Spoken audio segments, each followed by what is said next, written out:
All right, Justin, we are back. You guys are listening to K-Talk Radio, 1640 AM. This is the show, Utah, Home Sweet Home. I am your host, Yoshi Shiraki. We've got Justin Puchar from Keller Williams in the house.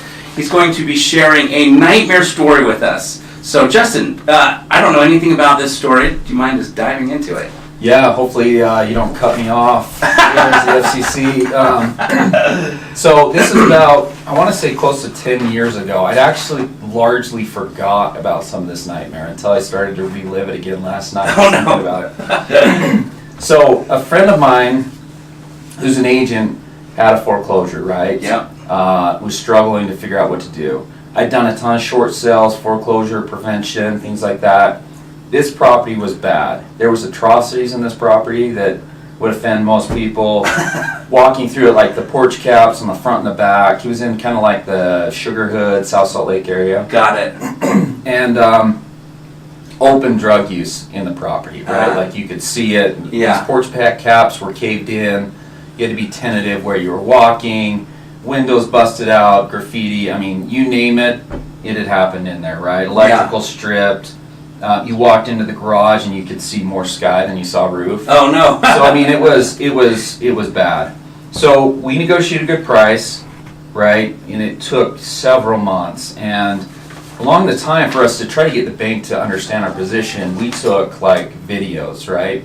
I actually created a website and had like over 100 pictures so that they could see and understand the value that they were going to lose by if they took this asset back, right? Yeah. So remember that we created this video, right? Right. We negotiated a great price over several months, and then we said, or the buyer said, "Hey, we're going to try to wholesale this." I'm like, "Great, no problem." So it didn't happen. And he said, "Hey, we want to bring you back in because you've got the experience to try to project manage this and make it happen." I'm like, "Great." So I come in, we work with a contractor, we outline a budget, the scope, the schedule. I mean, it took a lot of time, right? Right. The day before he starts, he's got his permits and everything, he quits. No way. I was like, oh, that's sign number one. So my partner and I, we're like, hey, we'll do it. We, have experience in this. We'll kind of project manage it. The budget got out of whack. It was a crazy house, right? Yeah. We had to do some work ourselves, fill in some holes for project contractors. We had hard money ticking. I mean, all these facets that go into a good job, right? Right. So we're about done with this house. Yeah. And you know what an artesian well is? Water that comes up from the ground? Yeah. Okay. Have you ever had one like rupture? No. Yeah. So in the garage, right on the property line, right on the footings, this artesian wall busts. Oh no! And just spilling water. So we're pumping water out to the street like 100 feet. We have to dig this up. There's also a big tree there, so tree roots. We're subterranean, like chainsawing. Water is spewing. It is a crazy experience, right? Right. We're like calling the water company. They're explaining. I mean, it was absolutely nuts. So how do you turn off an artesian? Yeah, exactly. It was a high groundwater year, spring, and so it was really everything was just full of just. Oh my gosh. It was coming out of streets actually in South Salt Lake. So, anyways, they finally got that capped and cemented and all that stuff. It was just unbelievable. So we get this house done. We put it on the market. We get a great offer. We go under contract. Remember that video I said I made? Yeah. So in their due diligence, they Googled the property, right? And this is kind of newer YouTube, I would say. Oh, no. I had labeled my video the address of the property. So they Googled it, found it, and they back out. Oh. Right? They see the atrocities. Yes.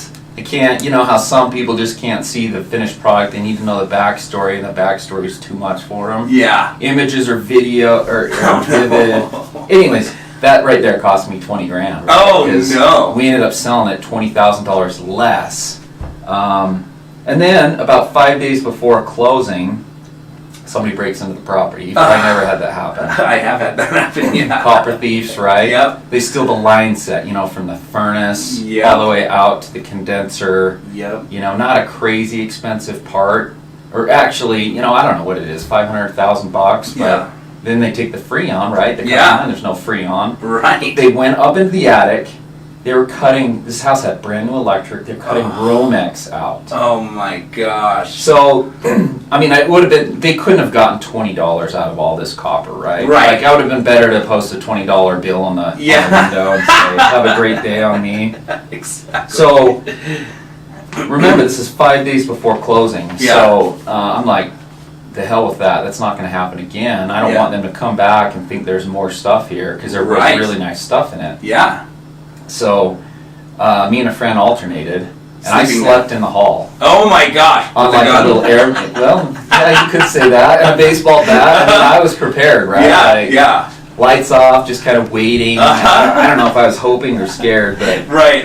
so for 5 or 6 days, we made sure that asset was protected until it's sold. So that's my kind of nasty experience. Wow. Were you single at the time still? That's a good question. It's probably right about the time maybe I was married. Yeah. Did you say, honey, I've got to go spend the night at this house? Yeah, she was like, what are you doing? Where are you going? I need to verify this. I'm like, come sleep with me. Let's see. Yeah. At the house, of course. Right. Exactly. Wow, that's insane. So, did you get everything done in those 5 days to repair? Yeah, I mean, it was something that cost maybe like $2,000 to repair. It's just annoying, you know? Oh, super. You know, I mean, I've had a lot of theft opportunities that I've gotten to participate in, not from the victim side. Yeah. It's not fun, but I think it's just something you have to deal with. Yeah, same here. So how did you find out that the reason they backed out was because they saw the video? Did they tell you, hey, yeah, they did. They did, okay. They did. So that's probably why I'm not very digitally conscious about, sharing my wins, because I'm just, you just get kind of worried about this sort of stuff. So that's what I call my $20,000 lesson. Got it. And you also learn how to check that little box that says private. Yeah.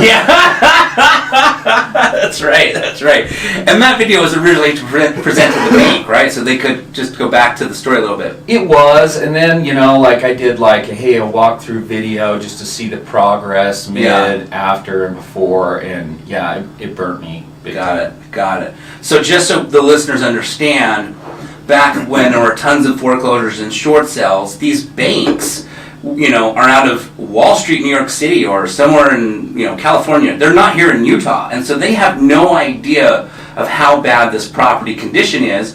And so they don't want to sell the asset for less than what the value of the neighborhood's selling for. So you have to share with them pictures and videos. Look, this property is way worse than what the neighborhood is, and that's why we're offering so little, because we need to spend all this money to fix it up. So that's why people are filming or taking pictures to present to the bank, in case someone was wondering, why would Justin do that? But very common practice to negotiate with the bank. Yeah, they're sitting in a queue. They've got stacks of files. You've got to somehow get their attention. And if a property's really been, beat up, or there's a lot of functional obsolescence, if they take it back and they don't understand, and then they just try to sell it on the market, they're going to take a bigger hit, right? They got to insure it. They got to keep utilities on, winterize it. All these facets that cost the money bank, cost your institution, which costs fees, right? You go to originate mortgage or whatever else. So, it is a service that we do provide. And in fact, foreclosures are kind of ticking up a little bit. Yeah, I agree. I've been tracking them. We actually just got one approved yesterday. Really? And it only took us 3 or 4 weeks. Wow. Over Christmas. It was amazing. Holy cow. So, it is happening, but that property has some damage, right? Yeah. Because I would say normally, if you bought a property in 2017 and you didn't make a payment on it for 2 years, the market's gone up enough, you probably still have equity, you could sell it without shorting. You're getting the bank to approve a third-party approval of short. True. Very true. Good point. Excellent. Well, okay, so we're talking about building a rental portfolio. We are going to dive in here for another commercial break, but you're not going to want to step away, because Justin's going to go over the step-by-step. What's the very first thing you need to consider when purchasing your very first rental, or maybe you have one and now you're looking to grow it into a portfolio. So stay tuned. We're going to cut to commercial, and we'll be right back.